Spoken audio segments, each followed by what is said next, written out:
HD ስፖርትስ በሁሴን አብዱልቀኒና በዳዊት ንጉሴ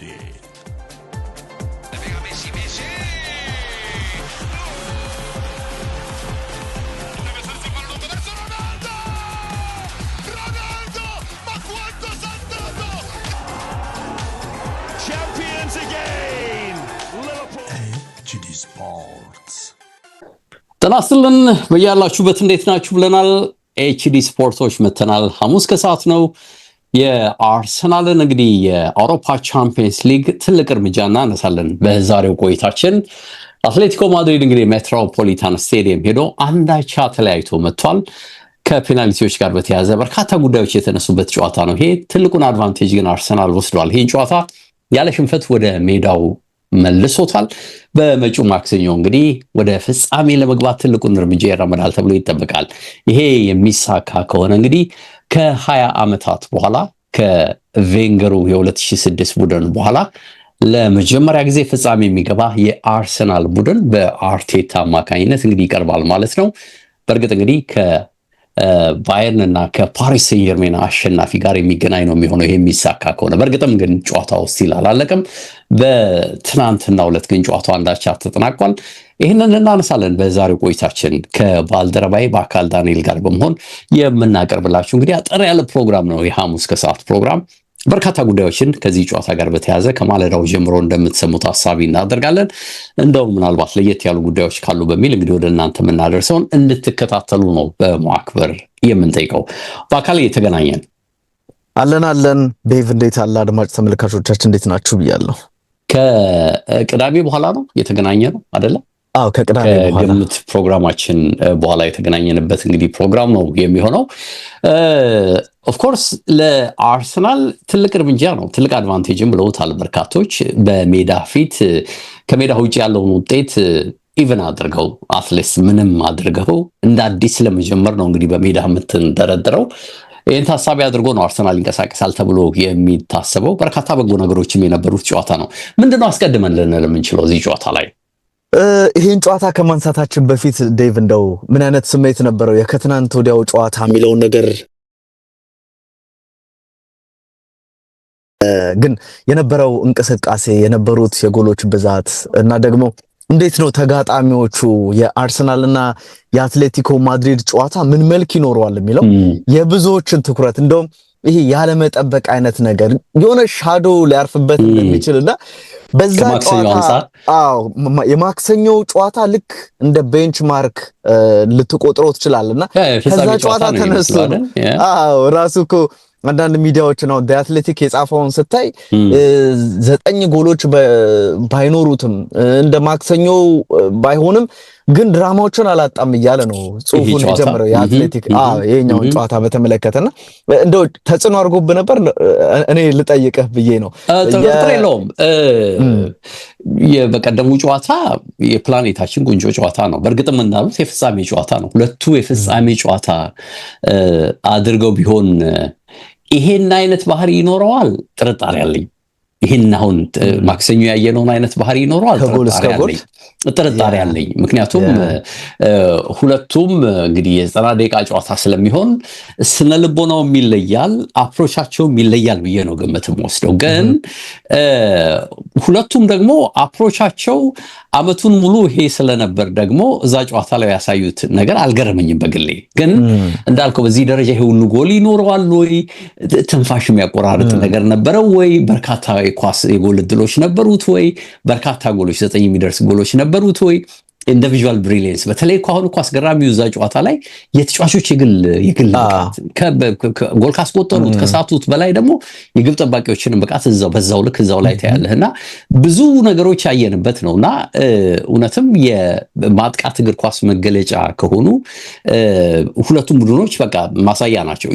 የሆነ ሰዓት ላይ እኮ ባየርን መምራት ሲጀምር በቃ ፔጄ አበቃለት ብለህ ነበር የምታስበው አይደል? የሆነ ነገር ሲሆን ከዛ ደግሞ ፔጄ ወደ ጌሙ ሲመለስ ያለ መመለስ ብቻ ሳይሆን ማሪጅኑን የጎል ማሪጅኑን በጣም ሲያሰፋው ስታይ ደግሞ በቃ አሁን ባየርን አበቃለት ብለህ ስታስብ ደግሞ ባየርን እንደገና ደግሞ 2 ጎል አግብቶ እንደገና ክፍተቱን ሲያጠበው ታያለህና እንደዚህ አይነት በእርግጥም ትንፋሽ የሚያቆራርጥ ጨዋታ ለማየት የሚናፍቅ ይመስለኛልና በእርግጠኝነት ነው የምነግርህ። በጣም መንገልፍ እንኳን እያገላጀጀ የነበረ ሰው በተለይ አገር ቤት ያው ከጨዋታው በጣም ማምሸት አንፃር በጨዋታው ስሜት በደንብ በቃ ሁሉንም ነገር ከላዩ ላይ የሚያራግፍ ነው የሚመስለኝና እያሰብኩ ሁሉ እንቅልፍን ለማምጣት ወይ ጉድ የምትል ይመስለኝና የእውነት በጣም ኳሊቲ ጌም ነው ያየነው ማክሰኞ ዕለትና ከዛ አንፃር ስታይ መቼም እንግዲህ ፋይናል ነው ለመገመት በጣም ከባድ ነውና አርሰናልም ሆነ አትሌቲኮ ከሁለቱ እንግዲህ ከነዚህ ከማክሰኞቹ ግማሽ ፍጻሜ ተፋላሚዎች አንዱን እንኳን ቢደርሳቸው እንዴት ነው የሚወጡት የሚል ግምት ነው አይደል የምትወስደው።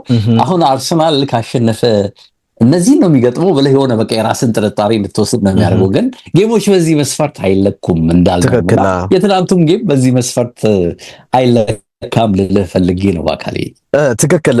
የኔም ስሜት ተመሳሳይ ነው ዴቭ። በቃ በጣም ይሄ ስሜትን ከፍ ዝቅ የሚያደርግ ምናልባት ዴቭ ይሄ ያምናው የኢንተር ሚላን እና የባርሴሎና ጨዋታ እንደዚሁ ብዙ ግቦች የተቆጠሩበት ጨዋታ ልታነሳ ትችላለህ። ከዛ አስቀድሞ እንደዚህ አይነት የስሜት ከፍታና ዝቅታ ውስጥ የከተተን ጨዋታ የሚመስለኝ በተለይም 2022 ላይ ሜሲ ዓለም ዋንጫን ያሳካል ላያሳካም የሚለውን ነገር ከማየት አንፃር ሁለተኛው አጋማሽ ላይ የነበረው ወይም ከ60ኛው ደቂቃ በኋላ የነበረውን የፈረንሳይ ብሔራዊ ቡድንን ስትመለከት ጨዋታው እንዴት እንደተቀየረ እንደዚህ በጣም የአይነት ስሜት የነበረው ጨዋታ ይመስላልና እጅግ ዩኒክ የሆነ እንደ ተመልካች በጣም የሚያዝናና እንደ አሰልጣኞች ግን የሚደሰቱበት አይመስለኝም ዴቭ። ምክንያቱም ከጎል እስከ ጎል ነው። አሁን ሉዊስ ኤንሪኬ ምንድነው ከጨዋታው በኋላ ጥያቄ ቀርቦለት ምንድነው እንደዚህ አይነት ጥቁር ነጥብ የምታወጣው ዝም ብለህ በጨዋታው መመሰጥ ነው እንጂ አለ። አሁን እሱ በጨዋታው ተመስጧል እርግጠኛ አይደለሁም። በአሰልጣኝነት ህይወቴ ምርጡ ጨዋታ ምናምን እያለ ነበርና ያ የሬሞንታዳው የ6-1 የባርሴሎናና የፔዤን ጨዋታ በኳስ ጥራት ምናልባት ይሄኛው ሊሆን ይችላል፣ ግን ከሁለቱም ከነበረው ፉክክር አንፃር ልትለው ትችላለህና የትኛው ይበልጣል አላውቅም፣ ግን እሱ ይሄኛውን ጨዋታ አስበልጦት ተመልክተናልና እጅግ ከፍ ያለ ይሄ በጣም በቃ አሰልጣኞች የማይመሯቸው የሚመስሉ ቡድኖች አሰልጣኞች የማይመሯቸው ምልህ ምንም ኮንትሮል የሚያደርግ ቡድን የለም። በቃ ኮንትሮል ካልተደረገ ደግሞ ኳስ ከጎል እስከ ጎል ነው። ስፔሶች አሉ ማለት ነው። አንዱ አጥቅቶ አንዱ ወደ ሌላኛው ግብ የሚሄድበት አይነት ፍጥነት ያ መምራት እንዳትልኮ እንትናም ዱቅ ብሎ ነበር እኮ ቪንሰንት ካምፓኒ እንደኛው ያው በቲቪ ከመመልከት ይልቅ ያው ክቡር ትሪቢዩን ሆኖ ነው እንጂ ምንም አስተዋጽኦ አልነበረው። የታሰረ ሰው እኮ ነው አጠገቡ እኮ የፋስ አለ እኮ ስልክ ላይ ነካከብረ ደለ አውሮፓ ይለያል አውሮፓ ይለያል እኮ ዩኒኮች ናቸው እንዴ ወደ ትናንቱ እኮ ይሄ እየጻፉ ምናምን ፕሪሚየር ሊግ ላይ ምናምን አይታችኋል አሰልጣኞች ጽፈው ምናምን ይዘው የሚወርዳል ወረቀት ትክክል ስልክ ይደውላሉ ያይደት ነገር ይፋላል። ለማንኛውም የትናንቱ ጨዋታ ዴቭ በእንደዚህ አይነት ድባብ ውስጥ ሆኖ የተደረገ ግን ደግሞ አሁንም የአውሮፓ ቻምፒየንስ ሊግ እና ውዝግብ ምሽቶቹ ሁሌ እንዳነሳው ኢትዮጵያ ላይ ላለ ማምሸቱን እንዳያስታውስ የሚያደርገው አይነት ጨዋታዎች እንዲያልፉ ይሆናል። እየተከራከረ ከራስ ጋር እርስ በርስ ከጓደኛ ጋር ከወንድም ጋር ተከራከራለህ ወይንም ደግሞ አንተ ከራስ ከአምሮም ጋር ደግሞ የምትከራከርበት እድል ይኖራል። ሁለት ሀፍ ልትለው ትችላለህ።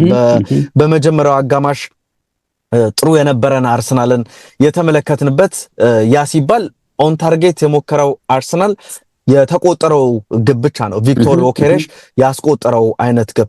አሁንም ይሄ ጨዋታ ዴቭ እኔ ከአቀራረብ አንፃር ከአርቴታ አቀራረብ አንፃር ከስፖርቲንግ ሊዝበኑም ከዛ አስቀድሞ ከነበረው ከባየር ሌቨርኩሰኑም ጨዋታ የተሻለ ነው። ኢንጀነራል ደግሞ የተሻለ ነው። ግን ከአቀራረብ አንፃር ግን አርቴታ ጥንቃቄ ላይ ትኩረት ያደረገ እድል ከተገኘ ግብ ማስቆጠር አለበለዚያ ግብ ካላስቆጠሩም ደግሞ ምንም አደጋ ሳይፈጠር ጌሙን ወደ ኤምሬትስ የመውሰድ በቃ እንደዚህ አይነት እቅድ አቅዶ እንደመጣ ከጨዋታም አስቀድመው ገምት ብትባል ይህንን አይነት መንገድ ትጠብቃለህ። ግን ጨዋታው ጀምሮ የነበሩትን የሂንካፔን ኳስ ስታይ ራሱ በመደራረብ የሚመስል አይነት ነገርን ስትመለከት የቪክቶር ዮኬሬሽ ያልታሰበ ኳስ ሰጥቶ ባለፈው ፕሪሚየር ሊግ ላይ ማድረግ የነበረውን አይነት ነገር እዚህኛው ላይ ሲያደርግ የተመለከተንበት አጋጣሚ ኒውካስሉ ላይ እንዴት የሚያስቆጭ ኳስ ነበር። ብቻውን ከአርሰናል 3 ሆኖ ኒውካስል አንድ ተከላካይ በትክክል ፓስ ማድረግ ባለመቻሉ ምክንያት አርሰናሎችን ያስቆጭ አጋጣሚ ነበር። ይሄኛው ግን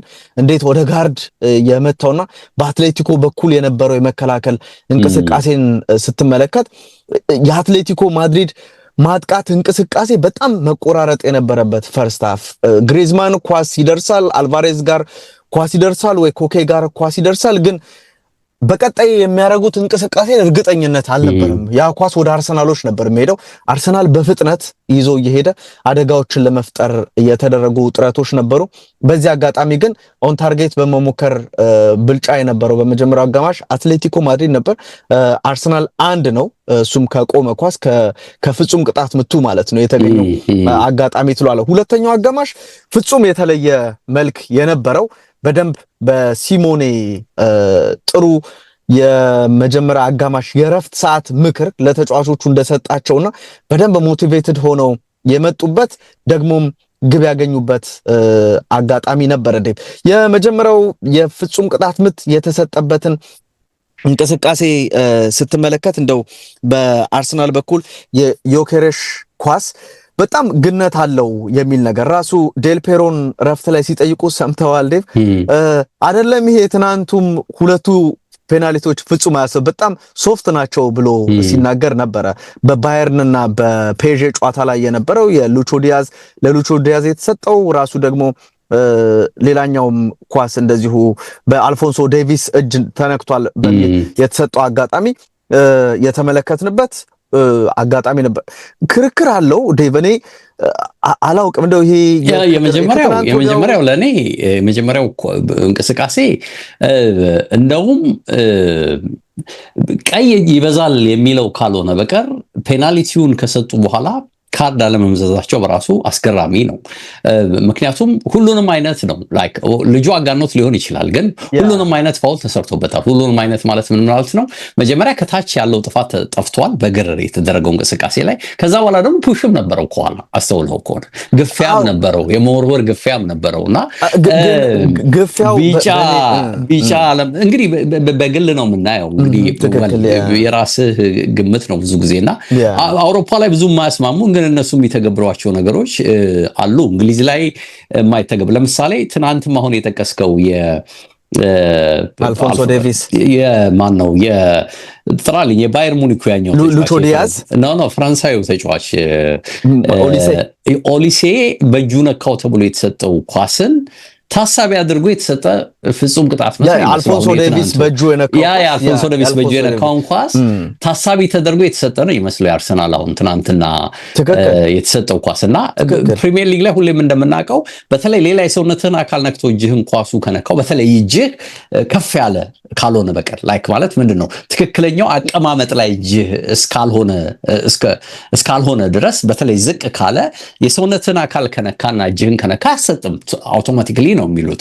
አውሮፓ ግን አሁን እንግዲህ የማክሰኞውን ትናንትና የመድገም ነገር ከትናንት ወዲያ ስለሰጠን ትናንት እንድገመው ከማለት ውጪ በምንም ታምር በተለይ ሰውነት ላይ አርፎ እጅህ ላይ በተለይ እጅህ አቀማመጥ ደግሞ ትክክለኛውን ፖዚሽን ካልሳተ ከፍ ካላለ በጣም ግራ አጋቢ ነው የሚመስለውና ይሄ አውሮፓ ላይ ግራ የሚያጋባህ ነገር ነው። እንግዲህ ወጥነት ብለህ እሱን እንደ ምክንያት ማቅረብ ከሆነ ሊያስማማህ ይችላል። ከዛ ውጪ ግን ለየትኛውም የእጅ ኳስ አውሮፓ ላይ የሚሰጡት ነገር ግራ አጋቢ ነው። ሆነም እኔ ግራ እንዳጋባኝ የሚቀጥል ነገር ቢኖር ለየትኛውም እንቅስቃሴ በእጅ ከተነካ በቃ ፔናልቲ ነው እየሰጡ ያሉትና ይሄ ፈጽሞ ሊቀየር የሚገባው የህግ ክፍተት ነው ብዬ እኔ በግሌ አምናለሁ። ከዛ ውጪ እንደው ፔናልቲውን እናንሳ ካልክ የሶስተኛውስ ፔናልቲ የተከለከለው ንክኪ ከሆነ ንክኪ ነው አይደል የምትፈልገው። ዞሮ ንክኪ ከሆነ ገልጽ ንክኪ እኮ እንዳለው እኮ አሳይተውናል ደጋግመው። ግን ሶፍትነት መሆን አለመሆን የሚባል ደግሞ ከዚህ በፊት አውሮፓ ላይ እንዳልነበረ ነበር ሲነግሩን የነበረው። አሁን ደግሞ የዳኛውን ውሳኔ ጭራሽ ቪአር ጣልቃ ገብቶ ሲመልሰው የማለት ነገር ውስጥ ተገብቶ እንግዲህ የተሻረበት ሁኔታ ነው ያለውና አንዳንዴ ግራ አጋቢ ነገሮች አሉት። ግን አትሊስት የወጥነት ነገር ለመተግበር ስለሚሞክሩ አውሮፓ ላይ የተሻለ ነው ብለህ እንድትናገር ከእንግሊዞቹ የሚሻሉት ይመስለኛል። ይሄንን ነው ልል የምችለው። ብዙ ጊዜ እናነሳለን እንግሊዞቹ ላይ አንደኛው ጨዋታ ላይ የሚሰጠው ፔናልቲ በቀጣይ ጨዋታ ላይ ራሱን አይነት ጥፋት ከፍቶ ላይሰጥ ይችላልና የአይነት ጥፋቶች ሊጉ ላይ ስላለ ኢንኮንሲስተንሲ አለ ብለን ታነሳለህ። ዩኤፋ ላይ እኔ ላነሳው የነበረውን ሐሳብ ነው ዴቭ ለአልፎንሶ ዴቪስ የተሰጠውን ፍጹም ቅጣት ምት በቃ እዛ ጋር ስለተሰጠ እዚህ መደገም ስላለበት የተሰጠ አይነት ፔናልቲ ነው። ያ እንደሱ አይነት ነገር ነው የተመለከትኩት። እንደው ይሁን ካልክ ዴቭ እጃቸው ተዘርግቷል። ኦፍ ኮርስ የአልፎንሶ ዴቪስም እኔ ከፍ ያለ ነገር ተመልክቻለሁ። ብዙ አይደለም እንደ ባካል እኮ ከፖዚሽኑ ውጪ እኮ የሚሉት እኮ አትሊስት ምንድነው እኮ እኔም አንተም እኮ የምናውቀው አትሊስት ትከሻ ድረስ እንኳን አይድረስ፣ ትንሽ ከፍ ይበል። ትከሻ ትልቅ ነው፣ ትከሻ ትልቅ ነው። እሱ በቃ ፈጽሞ ግምት ውስጥ የሚገባ አይደለም። ግን ሰውነትህን ከነካው እኮ ነው እኮ አሁን እኮ ጥያቄው ሰውነትህን ከነካው ለመከላከል በምታደርገው ጥረት እጅህ እኮ መቼም ጀርባህ ላይ እንግዲህ የግድ እኮ ይለጠፍ ብለህ እኔ መናገር በጣም ነው የሚከብደኝ። ለኔ ሰውነት ላይ መለጠፍ ማለት ዴቭ የሚገባኝ የጋብሪኤል ኳስ ነው። እኔ ጋብሪኤል ጥያቄ እንኳን አይደለም ያው በትከሻው መለጠፍ እጁ ላይ ስለሆነ ነው እጁ ላይ በእጁ ነው ኳሱን የመለጠው። ሰውነቱ ላይ ስለተለጠፈ ምንም ሊያረጋው አይችልም። እጁ አይቆርጥም። ሶ በእሱ አይነት ነገር ነው እኔ የሁለቱ ኳሶች ዴቭ ቢሰጡም ብዙ ችግር የለውም ብዬ ነው። ይሄ የሚያከራክር አይነት ነገር ወይም ይሄ መከራከር አለብን ብዬ አላስብም። በቃ ሰጡ። የቪክቶር ዮኬሬሽ ኳስ ላይ ግን እንደው ጥርጣሬ አለ። አዎ ይሄ ራሱ መጀመሪያ ኳሱን ሲቆጣጠረው ባላንሱን የሳተ ይመስለኛል። ያ ባላንስ መሳት የመጣው ከአትሌቲኮ ማድሪድ ተከላካይ ፑሽ ነው። በጣም ጥርጥር አለኝ ያ ፑሽ በጣም ለኔ ግን የሚገርም ነገር ልዩነቱ ኦልሞስት ያን ኳስ እኮ በቃ ማለት ያገፊያም ሆነ ያንክኪ ባይኖር ሊቆጣጠረው ነው። ቀጥሎ የሚመጣው ኢንሲደንት ደግሞ ይሳተው ይተቀምበትም ሊመታው ነው። ከመታው ደግሞ ይሄ በቃ ምንድነው ጎልደን የሆነውን ኦፖርቹኒቲ ጎል የማስቆጠሩን ኦፖርቹኒቲ አበላሽተህበታል ነው። ያ ከሆነ ደግሞ ካበላሽተህበትና ፔናልቲ ከሰጠህ እንደውም ለኔ ተገቢው አትሊስት ኦኬ ጥረቱ የተጋነነ አይደለም ብለህ የምታስብ ከሆነ አትሊስት ቢጫ ካርድ ነው። ካልሆነ ግን እኮ ይሄን ኳስ እንዳያገባ ከልክለዋል በሚል ወደ ቀይ ሁሉ የሚያስኬድ እኮ ጉን ልተግበር ካልክ እዛ ደረጃ ድረስ ነው የምትሄዱ። በተለይ ፔናልቲውን ካጸደቅ እንዴት ነው ካርድ ማሰጠው ነው እንደውም ለኔ እዛ ላይ ትልቁ ጥያቄ። እኔ ጥያቄ ጭራሽ ያሰጠው ነው ይሄ ነው በይ እኔ በጣም ሶፍት ነው ሁለቱም ኢቭን የእንትናም ኳስ ማለት የኤዜም ኳስ ንክኪው ሶፍት ነው በሚለው ነገር ነው እኔ መስማማው። እንዳነሳ ነው የእጆቹ ኳሶች ምንም እንግዲህ እያወራን ያለ ነው የትናንት ወደሆነም የትናንቱ እየቀላቀለ ስለሆነ በዛ አይነት መልኩ ይመስለኛል። ግን ያ ፔናልቲ የኤዜ ፔናልቲ በጣም ለሲሞኔ የሚያስቆጨው ይመስለኛል። የሚያስቆጨው ነገር ብዬ የማስበው ምንድነው ከዛ አጋጣሚ በፊት ሞመንተማቸው ጥሩ ነበር። ሞመንተማቸው ገደለባቸው ነው በኔ እይታ።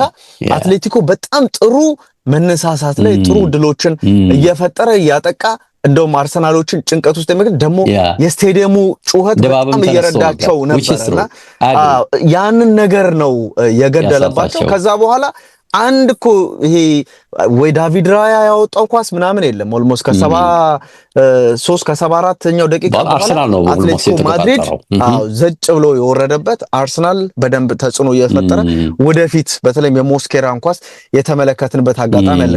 የአትሌቲኮ ማድሪድ እንዳልሆነ ኳሱን አርሰናሎች ይዘውት በሄዱ ቁጥር የሆነ አደጋ እንደሚፈጠር እያሰብክ ነው የምታየውና ይሄ ጠንካራ መከላከል በአትሌቲኮ ማድሪድ በኩል እንደሌለና ያ የሲሞኔ ቡድን እንዳልሆነ የሚያሳይ ነው። እንደውም ከሁሴን ጋር እያወራን ቡድኑ ኢምባላንስ ነው እያለ ከቁጥር አንፃር እያነሳን ነበረ። ቲሙ ብዙ ግብ ያስቆጥራል፣ ብዙ ግብ ይቆጠርበታል። ስለዚህ እዛው እየተቻቻለ ነው ማለት ነው አትሌቲኮ ማድሪድ እና የአይነት ተጽዕኖ ጨዋታው ላይ ነበረ። ግን ሞመንተማቸውን የገደለ አጋጣሚ ይመስላል ማለት ይቻላል የኤዜ ኳሴን ማለት ይቻላል። አጭር ልልህ የምችለው ነጥብ ለሁለቱም በጥቅሉ አቻ ተገቢ ነው ብለህ ማመን የሚገባ ይመስለኛል። ይህ ጨዋታ ብዙ ድሎች በዝም ብሎ በአቴምፕት በኩል ነበሩት። እንደውም ከቁጥሮችን ስታይ ከማክሲሞ ጨዋታ በበለጠ ሁሉ ድሎች ነበሩት በቁጥር የተሻለ እንደነበረ ቁጥር አይቻለሁ። ግን ሲሞኔ ግን በጣም ይቆጭበት ይመስለኛል። ልዩነቱ ግን ምንድነው ኦን ታርጌት አቴምፕቶቹ በጣም ደካማ ነበሩ። 2 ኤክስፔክትድ ጎሎች ነበሩት ማለት የሚያስችል ነውና በጥቅል በ2.2 በዚህኛው በኩል በአርሰናል በኩል 1.5 እና በሱ በኩል ደካማ እንደነበር ታያለህ። ግን በግሌ ለአርሰናል አሪፍ ያዌይ ፎርም ፐርፎርማንስ ነው ብዬ ነው ማምነው። ከሰሞኑ ካየዋቸው አርሰናል ፉላምም ላይ ካየነው ከሰሞኑም ካየናቸው አርሰናል የተሻለውን አርሰናል አይቻል። በተለይ ፈርስት ሃፍ በተለይ ኒውካስል ላይ ያየነው ይቅርታ እንግዲህ ፉላም ገና ለካ ወደፊት ነውና ግምቶች ወደፊት እየሄዱ እንደሆነ አላውቅም እንግዲህ ለሁሉምና የተሻለ በተለይ ፈርስት ሃፉ ጥሩ ዶሚኔሽን ነበረው ማለት ይቻላልና የዮክሬሽ ጥረትን ታደንቃለህ፣ የማዱዌኬ ጥረት ቀጥተኛነትን ታደንቃለህ። በተለይ ዴክላን ራይስ ትናንትና ሚና ሁሉ የተለየ ነበር። ኦፍ ኮርስ 6 ቁጥር ነበረ። እንደውም ዙቤሜንዲ አንድ ስቴፕ ወደፊት ገፋ ብሎ ነበረና መግፋት ብቻ ሳይሆን ለፔናልቲው መገኘት የነበረው እዛ ጋር ደብል ፓስ ላይ የነበረው ጥረትን በደንብ ታያለህና ዴክላን ራይስ ነበር ዲክቴት የሚያደርገው እንቅስቃሴውን ከኋላ።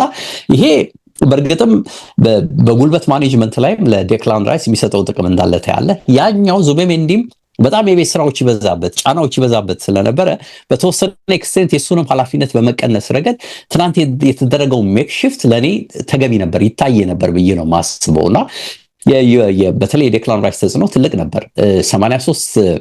99 ተች አድርጓል። 83ቱ ኮምፕሊትድ ፓስ ነበሩ። ፈርስት ሃፍ ላይ የነበረው ሚና ምን ያህል ትልቅ እንደነበር አይተናልና ይመስለኛል አትሌቲኮ ፈርስት ሃፍ ላይ በተለይ በጣም ጥንቃቄ መርጦ ፈርቶ ሞር ፕሬስም ከማድረግ ይልቅ አርሰናሎችን ሜዳቸው ላይ በደንብ እንዲጫወቱ ነፃነት ሰጥቷቸው የገባ ቲም ሆኖ ነው ያየው። ሰከንድ ሃፍ ግን እንዳልከው የተቀየረ አትሌቲኮን አይተን ነው ተሽሎ በጣም ነው የቀረበው። ፕሬስ ማድረግ ጨምሮ ጉልበት የጨመሩ ቻንስ ክሬት ማድረግ የጨመሩ ሙቭመንታቸው በደንብ የጨመረ የደጋፊው ጫና በደንብ መታየት የጀመረበት እና በኋላ ደግሞ እንደውም ፔናልቲው መጣ፣ እድሎች መጡ።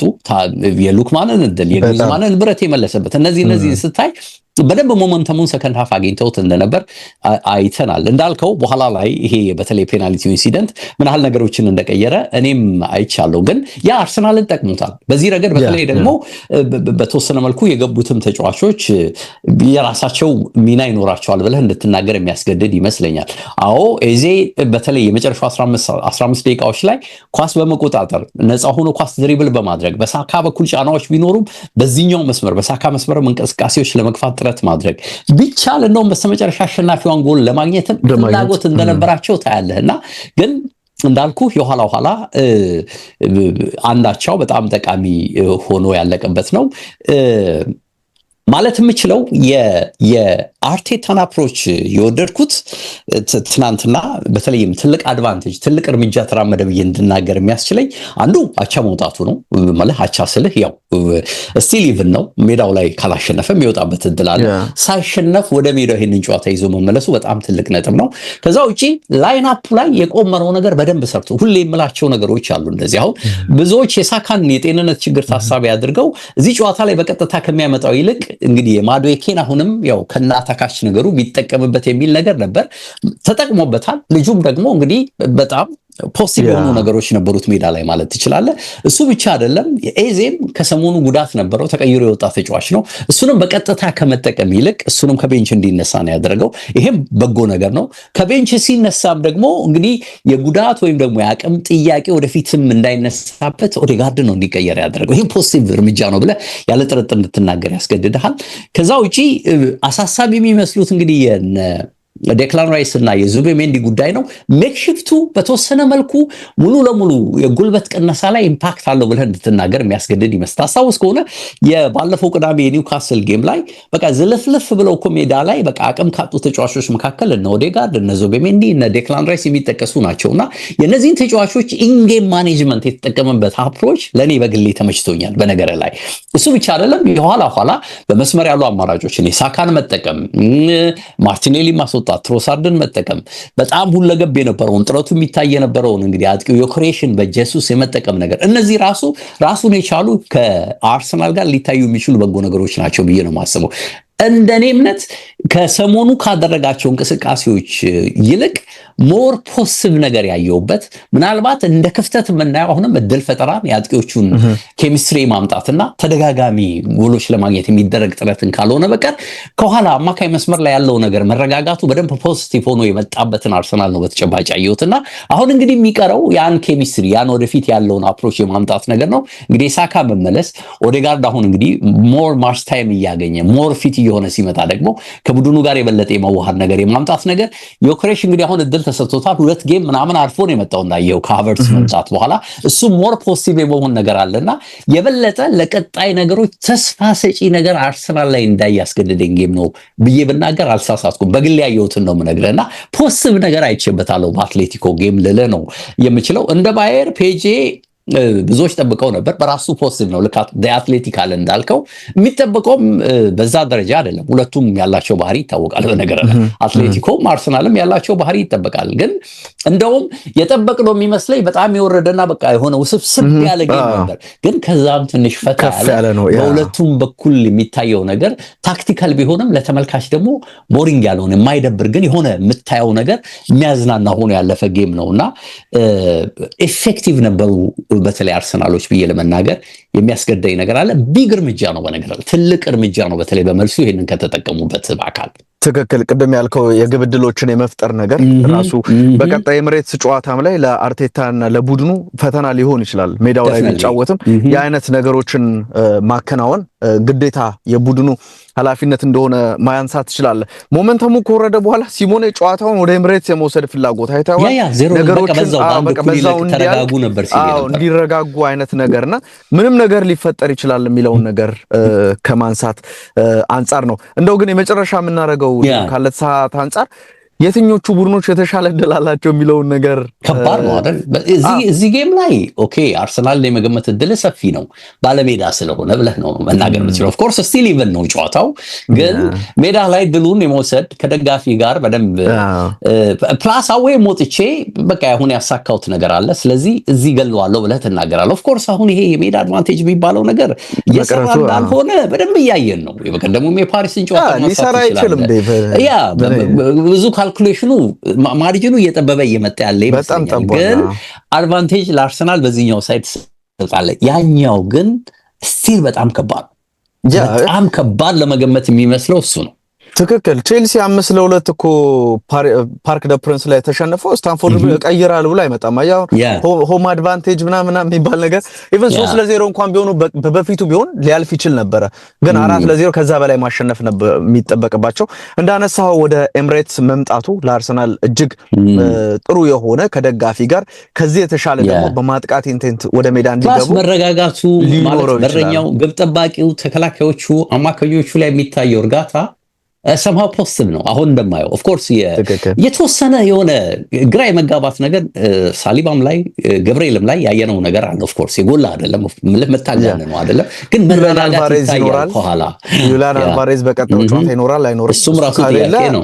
በጣም ትልቅ ረፍት ነው። ሶርሎትን መቆጣጠር ብዙ ላይ ከብዳቸው ይችላልና የአይነት ነገርን ታነሳለ። ግን ኢቭን የሆነ ጨዋታ ግብ ማስቆጠር የሚችል አትሌቲኮ ያኛው ምንም አይገመትም። ደፈነናለ ነው ያኛው ምንም በቃ የተፍታታ ነገር የለውም። ይሄኛውም የተፍታታ ነገር የለውምና አሁንም ሁለተኛውን ጨዋታ በጉጉት እንድንጠብቅ ማክሰኞና ሮብን በደንብ እንድንጠብቅ የሚያደርግ የቻምፒየንስ ሊግ የዚህ ሳምንት መርሃ ግብሮችን ያሳለፍን ይመስላል። ያ ናብቃ እንግዲህ ባካል ነው አንዱ ለ3 ደቂቃ ሰረቅ አልፈራላ ያ ከተቆረጠ ሚዲያርማይ ተመልካቾች ሬዲዮ ላይ በመጪው ሳምንት የሚቀጥለውን ክፍል በሚል እንግዲህ እንዲከታተሉ ጋብዛለን። ለነበረን ቆይታ ባካል ያንተል አመሰግናለሁ። ኤችዲ ስፖርቶች ነበር። ክቡራትና ክቡራት ቅዳሜ ደግሞ እንመለሳለን። መልካም ጊዜ። ሰላም ሁዴፍ። መልካም ጊዜ ላንተ።